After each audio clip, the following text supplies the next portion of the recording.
이게 저희가 주제를 정해놓고 하기보다는 지금 이게 좀 오픈된 주제가 돼서 전반적으로 온라인 콘서트라고 하는 새로운 디지털 세상에서 뭔가 혁신을 한 얘기서부터 시작을 해서 그 소프트 파워가 말씀하셨듯이 그 글로벌 프로블럼 솔빙으로 더 커져야지 되고 또 뭐 그 근간에는 뭐 전통 문화라고 하는 우리의 역사적 배경 속에서 그런 일들이 이루어진 여러 가지 그 일이 있습니다만은 앞으로 그 미래 향에 대한 얘기를 아마 좀 얘기를 해주셨으면 좋고 또 그 이외에 다른 얘기도 괜찮습니다. 예. 먼저 그 홍규선 교수님 부탁드리겠습니다. 예. 저는 이제 관광 측면에서의 한류를 저희는 많이 연구를 하거든요. 그래서 관광에 대한 부분으로 이 한류가 이제 더 중요한 것은 Sustainable Development Goal SDGs의 실현이 더 이 한류 자체를 아주 길게 끌고 가고 그것이 어떤 밸류 체인으로 이어질 수 있느냐가 되게 중요하다고 생각을 하거든요. 그래서 그런 한류를 내연의 확장성 또는 외연의 확장성, 그래서 내연은 뭐 그 자체 소프트 파워 이런 것들이 다 필요한 부분이고요.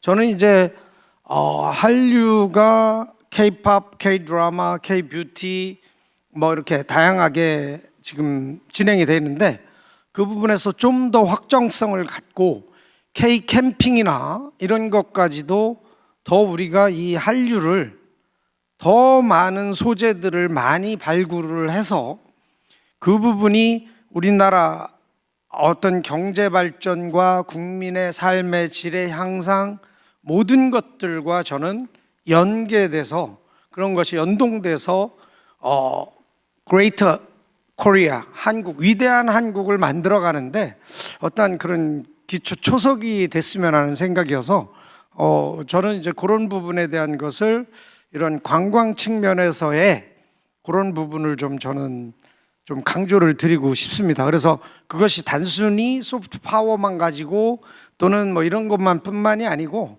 산업도 발전시키고 또 그 안에서의 어떤 그런 국민들의 자존감, 애국심 뭐 이런 부분까지도 보다 더 확장성 있게 키워나갔으면 하는 생각을 저는 해봅니다. 그래서 그런 부분으로 저는 이제 관광적인 측면이 좀 더 발전됐으면 하는 말씀을 드리고자 합니다. 시간을 그 아주 효율적으로 써주셔서 그 한마디만 좀 여쭤보겠습니다. 지금 그 그레이터 코리아라고 표현을 하셨는데 네. 그게 또 밖에 나가면은 또 내셔널리즘 같이 또 들리고 그래서 이 그레이터 코리아가 세계하고 같이 잘 사는 쪽으로 더 뭐가 좀 나가야 될 것 같은데 그에 대한 어떤 뭐 대안도 혹시 생각을 해보신 적이 있는지요? 그것은 우리 국민들 스스로가 대한민국에서의 태어나고 우리가 여기서 우리의 문화에 젖어서 우리 것을 전 세계에 보이는 데 있어서는 그 자체가 저는 위대함을 가지고 있다고 보고요. 그것이 남을 폄하하거나 다른 나라를 우리가 낮게 보고 이런 것이 아니라 우리 자체가 국민들이 가지고 있는 정서적인 긍지나 이런 것들을 더 확장시키면서 나간다면 남들이 우리를 더 존경해주고 같이 배려하고 같이 살아가는 그런 국가가 되지 않을까 해서 저는 위대한 한국을 좀 만들어가는 것이 좀 이런 그 한류를 가지고 조금이라도 위대한 나라가 될 수 있는 그런 기반을 좀 파운데이션을 만들어갔으면 하는 생각입니다. 감사합니다. 네. 그 뭐 관광 왕국이자 팝 왕국인 영국도 그레이트 브리튼이니까 저희는 그레이터 코리아로 다음 그 양지훈 박사님 한 말씀 부탁드리겠습니다. 네, 주제가 과거인 전통에서부터 현재에 이르는 온라인 공연까지 과거에서 현재에 이르기까지 폭넓게 이해할 수 있었고 또 한류라는 공통 주제 안에서 또 소프트 파워의 외교적인 차원에서까지 폭넓게 이해할 수 있는 의미 있는 강연이었던 것 같습니다. 저는 아무래도 정책 사이드에 있다 보니까 정책적인 차원에서 제가 느꼈던 여러 가지 의견들을 좀 전달드리고자 합니다. 먼저 첫 번째는 이 처음에 김선혁 교수님께서 말씀 주셨던 것처럼 그 향후의 문제점으로 제안해 주셨던 어떤 공정에 대한 이슈라든지 아니면 경쟁이 너무 심한 거에 대한 부작용이라든지 이런 것들을 지적해 주셨는데요. 한류라는 게 지금 3.0, 4.0 각각 주장하는 거에 따라 다르지만 지금 계속해서 진화해 나가고 있죠. 근데 각각마다 국면이 있습니다. 발전할 때와 그리고 성숙 단계에 이르렀을 때 각각의 역할과 기능들이 있는데 지금의 한류는 어느 정도 전 세계에 퍼지게 되기도 하였고 그로 인해서 이제 고도화가 필요한 시점입니다. 그래서 지적해 주셨던 것처럼 불공정이라든지 아니면 계약의 문제라든지와 같이 어떻게 보면은 빠른 발전에 있어서 명암 중에 암이 될 수 있는 부분들을 이제 해결해 나가야 할 그런 정책이 필요한 시점인 것 같고요. 그리고 온라인 공연에 대해서 이야기해 주셨고 앞에 송정현 교수님의 세션에서도 플랫폼을 다뤄주셨고 앞서서 계속 컨텐츠를 다루면서 기술의 이야기가 많이 나온 것 같습니다. 제가 좀 기술과 관련돼서 정책적인 것들을 좀 말씀드리고 싶은 건 R&D 정책에 대해서 좀 말씀드리고 싶습니다. 컨텐츠라는 것 자체가 사실 기술과 뗄래면 뗄 수 없는 그런 분야이죠. 그래서 앞서 계속 설명 주셨던 것처럼 새로운 플랫폼 그리고 온라인 미디어의 발전, 방송도 마찬가지였고요. 극장의 스크린 기술도 마찬가지였고요. 그래서 연극에서 영화가 되고 방송이 되고 최근에 온라인 컨텐츠에 이르기까지 어떻게 보면은 기술의 발전에 가장 발빠르게 대응해서 발전해온 게 컨텐츠이죠. 그래서 기술이 굉장히 중요하지만 문제는 기술 자체를 발전시키는 거에 컨텐츠의 R&D가 집중되어 있는 게 좀 문제라고 생각이 됩니다. 그래서 지금 R&D 예산이 거의 한 8천억 정도 문체부에서 지금 지원이 되고 있는데 과기정통부의 어떤 R&D 예산과는 사실 크게 차별화되고 있지 않는 문제들이 있습니다. 그래서 컨텐츠에 있어서의 R&D 의 분야가 뭐가 필요한지에 대해 고민이 좀 필요한 시점이고 그래서 원천 기술을 개발을 하는 것보다는 그보다는 응용하는 차원의 그래서 상용화하는 데 기술에 좀 더 초점을 주는 그러한 정책이 필요한 시점이라고 할 수 있겠습니다. 예. 네, 저는 여기까지 말씀드리겠습니다. 예, 감사합니다. 다음 그 SK의 임성희 본부장님. 예. 반갑습니다. 저는 오늘 세 분의 이제 이 발표 들으면서 일단 먼저 김선혁 교수님께서 말씀하신 뒤에 이제 김희성 교수님도 말씀하셨지만 한류가 지금 이제 어떻게 포지셔닝 되고 있는가 행정학자가 바라보시는 한류, 그다음에 음악 인류학을 하시는 분이 바라보시는 한류 이렇게 이제 되게 신선한 시각으로 이제 그러니까 들었습니다. 근데 저는 그 두 분의 발표에서 비슷한 문제의식을 하나 느꼈는데 김선 교수님 발표에는 시간이 좀 안 맞으셔가지고 뒤에 잠깐 말씀하셨지만 결국은 한국의 한류가 지금 현재 세계적으로 과거에 어떤 문화 제국주의로 오인될 수 있는 그런 부분들이 존재한다. 그 다음에 김선혁 교수님께서 말씀하신 한류라는 이 한류가 어떻게 포지셔닝 되어야 하는가에 대해서 이제 설명을 해주셨거든요. 저는 글로벌 시리즌십에 근거해서 글로벌 소셜 캐피탈로서의 한류 이런 이제 되게 인상 깊은 구절이었습니다. 근데 제가 그것이 되게 의미 있다고 생각이 들었던 것이 결국 과거에 우리는 한류가 늘 문화를 수입해다 쓰고 우리가 그거를 그냥 갖다 쓰는 거니까 우리는 이 문화 수입국으로서 이런 부분들에 대해서 우리 것을 어떻게 바깥으로 알릴 수 있을까 이런 것들이 굉장히 중요한 관심사였는데 2022년 지금은 어떻게 되었다고 생각을 하냐면 이제는 우리가 그러니까 가령 K-팝 가수들이 나간다고 하면 바로 글로벌 시장에 바로 차트인이 됩니다. 그러니까 그거는 무슨 얘기냐면 더 이상 우리나라가 문화 수입국이 아니었던 거죠. 근데 과거에 안데 여전히 어떤 학교나 아니면 정책적으로는 바깥으로 내보내는 한류에 대해서만 자꾸 생각을 한다는 생각이 듭니다. 최근에 그 자카르타 포스트라는 이제 거기 인도네시아의 한 신문에서 한류가 이제는 국제적 책임감을 글로벌 책임감을 갖고 GDP 1%는 세계를 위해서 써야 된다 이런 얘기를 그들의 신문에 이제 영자지긴 했지만 그런 걸 썼더라고요. 근데 그런 걸 보면서 한류라는 것이 이제는 적어도 균형 있는 시각으로 바라봐야 되고 전체적으로 그러니까 세계 시민으로서 호혜적인 어떤 소통을 만들어낼 수 있는 기반으로서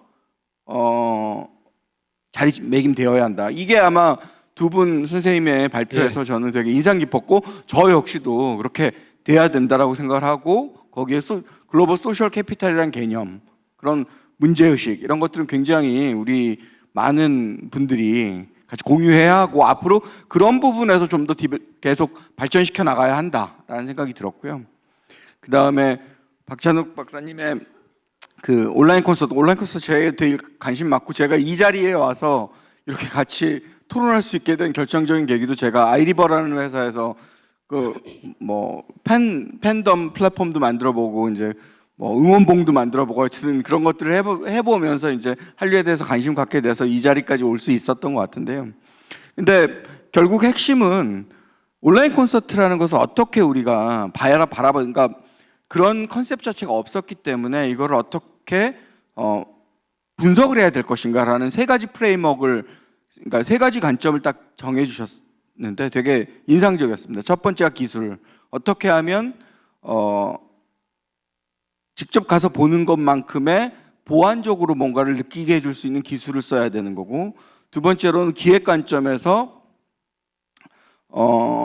지금 제가 적어놨는데 기억이 안 나고 세 번째 이제 부분이 온오프라인 팬덤 연계 이제 이 주장을 하셨는데 저는 세 번째 부분이 약간 좀 다른 계기에 비해서 기술, 기획이었던 것 같습니다. 기술, 기획, 그 다음에 세 번째가 좀 애매한 부분이 있었는데 저는 그거를 뭐 제안을 하나 드려보면 구성이라는 관점에서 사실 온라인 콘서트의 구성은 온라인만 딱 끝나는 것이 아니라 박사님도 말씀하셨지만 온오프 연계를 시켜내는 것이 되게 중요하거든요. 그렇게 되면 결국은 콘서트의 내용을 어떻게 구성시킬 거냐, 온오프의 팬덤들이 어우러질 수 있게. 예, 알겠습니다. 네.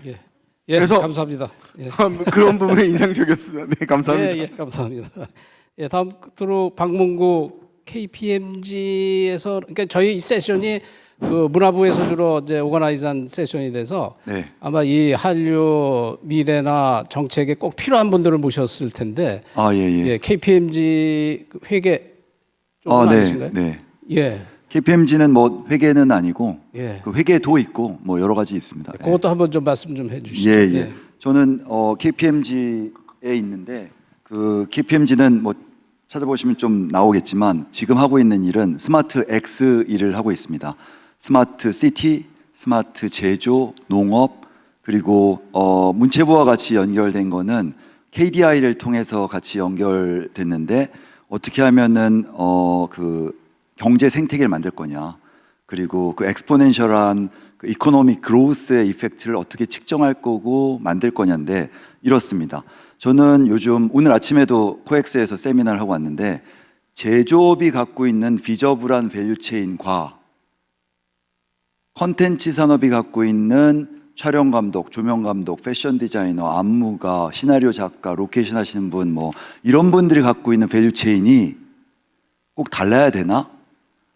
보이지 않는다고 해서 연결해서 잘 하지 않았었는데 제조업은 보이니까 그것들을 좀 구성하고 정책들을 많이 세우는데 과연 문체부는 그 보이지 않는 밸류체인을 제대로 비저블하게 연결해 본 적이 있는지 그리고 연결된 데서 어떤 트랜잭션들이 얼만큼 트래픽으로 만들어 가고 있는지 측정해 본 적이 있는지 측정해서 어딘가 약간 골마 있고 열정 페이 때문에 힘들고 한다면은 고치기 위해서 조금 더 큰 생태계에서 잡아보려고 한 적이 있는지 안 보이니까 정책을 못하는 게 아닌가라는 생각이 들었습니다. 그래서 뭔가 뭐 넥스트 BTS가 뭐냐, 넥스트 블랙핑크가 뭐냐라고 할 때 그 뒤를 대응을 하려면 그 밑에 있는 굉장히 빙산의 하단에 있는 하방 구조가 굉장히 튼튼해지고 자생적으로 올라와야 되는데 계속 리더들이 끌고 가줄 수는 없으니까요. 우리가 제조업에서 대기업이 영원히 끌고 갈 수가 없고 그들이 구글이나 페이스북한테 밀리니까 그래서 뭐 테슬라한테 밀리니까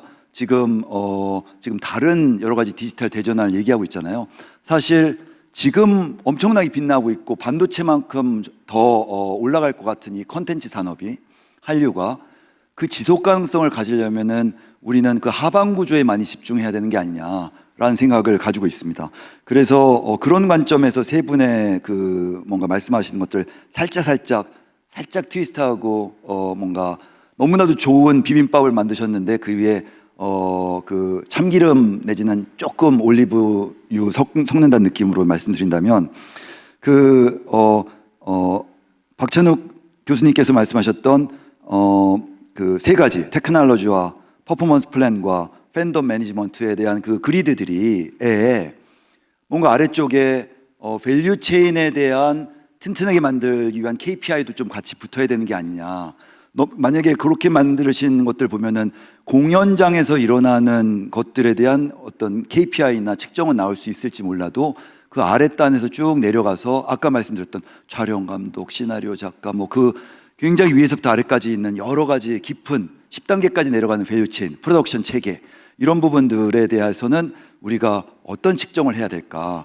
그 측정은 위에 있는 SM이나 YG나 CJ를 위한 게 아니라 아래서 미래의 SM과 CJ가 되기 위한 분들을 위한 거니까요.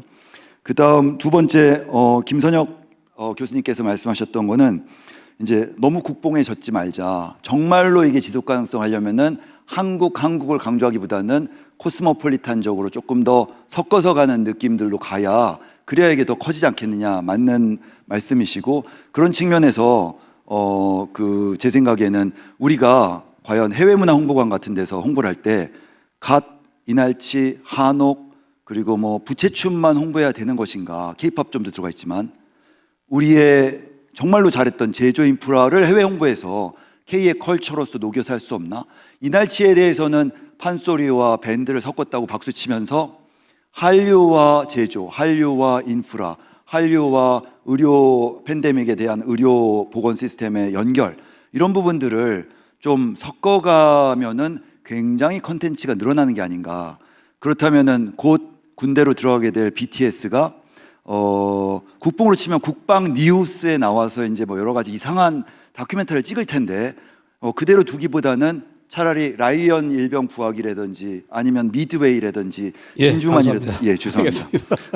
이 정도까지 하고요. 네. 예. 그래서 마지막에 김희선 교수님께서 말씀하신 부분도 사실 그런 측면에서 그 헤리티지 쪽으로 계속 들어가는 것과 동시에 한국의 헤리티지는 꼭 문화 쪽만 있는 게 아니라 한국의 컬처 전부가 한국인이 사실 잘한 게 쌀이랑 뭐 여러 가지 뭐 시금치 먹고 자랐는데 그런 것 김치 먹고 자랐는데 그런 것들이 다 이루어져서 우리의 몸이 만들어진 것처럼 그 헤리티지에서 문화 쪽만 볼 게 아니라 제조, 인프라, 건설, 의료 이런 보이지 않는 자랑스러운 것들까지도 잘 묶어서 보내면 좋겠습니다. 예.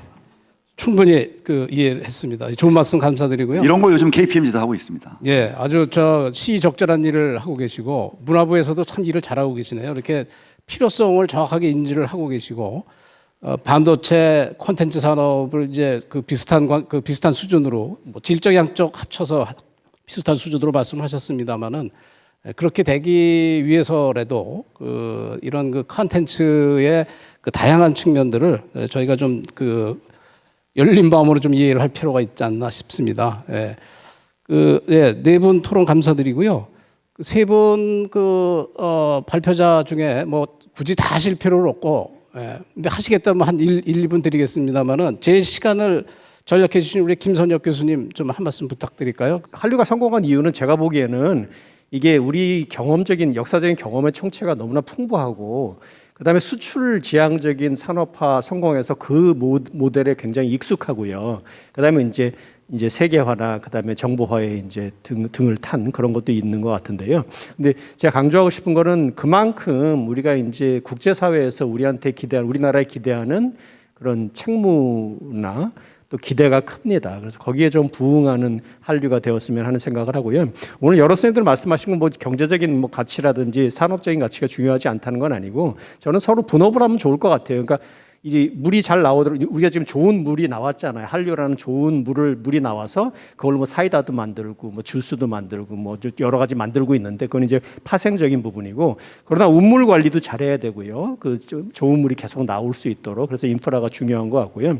그렇지만 결국은 제가 강조하고 싶은 거는 이 물이 가급적이면은 지구 공동체의 문제를 해결할 수 있는 일종의 생명수 역할을 했으면 하는 것이 제 바람입니다. 예, 감사합니다. 네, 저는 마지막으로 그 경제와 달리 문화는 상호 교류라는 관점에서 말씀드리고 싶습니다. 제가 그 온라인 콘서트를 얘기할 때 팬덤, 온오프라인 팬덤을 얘기했던 이유가 그 팬덤이 강력했던 그 콘서트는 성공을 했고 그렇지 않은 콘서트는 오히려 손해를 봤더라고요. 그게 굉장히 가르는 요소였더라고요.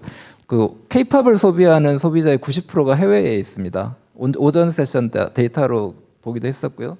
그렇게 봤을 때 저희가 사실 그 한류라고 하는 것이 하나의 장르가 돼야 되거든요. 저희가 레게 음악을 사실 들을 때 그냥 같이 즐기잖아요. 같이 K-팝도 똑같이 이제 한국이라는 요소를 덜어내더라도 사실 그 같이 공유할 수 있어야 되는 가치라고 생각을 하고 아시아 국가 중에 저희가 일본도 있고 중국도 있고 기존에 원래 굉장히 콘텐츠를 잘했습니다. 근데 저희는 사실 문화적 맥락에서 그것과 좀 다르다고 생각을 하는 거거든요. 그런데 여기서 조금 저희가 그 기존에 저희가 그 제국주의라고 얘기하는 국가들과 비슷하게 갈 수도 있습니다. 근데 그렇게는 하지 않아야 된다는 것을 저희가 생각하고 같이 공유할 수 있는 매개로서의 한류를 같이 갔으면 좋겠습니다. 이상입니다. 예, 감사합니다. 그러니까 지금 패널분들 말씀하시는 걸 통해서 되게 많이 배웠고요. 사실 제가 걱정하는 것 중에 하나는 이제 사실은 이 K 헤리티지라고 하는 것은 한류하고는 되게 먼 곳에 있다고 여태 여겼던 것들이었거든요. 근데 그런 것이 정책적으로 이제 사실 정책과 현실과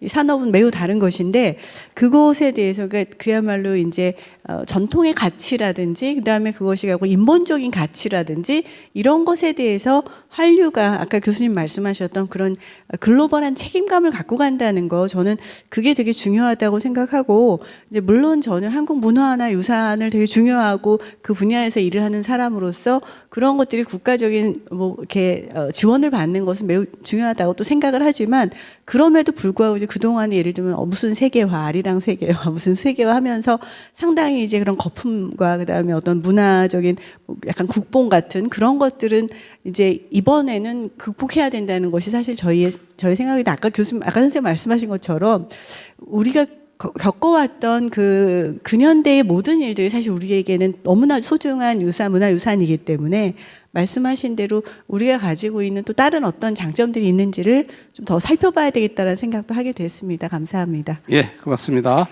또 여기 또 외국 분들이 계셔서 이게 저희가 그 문화부가 이런 그 저희 민간 한류를 하는 거를 컨트롤하고 뭐 하는 게 아니고 이런 그 오픈 세미나를 통해서 이런 모티베이션을 하는 그런 협력, 지원 이런 거는 우리 문화부에서 잘 하고 있습니다.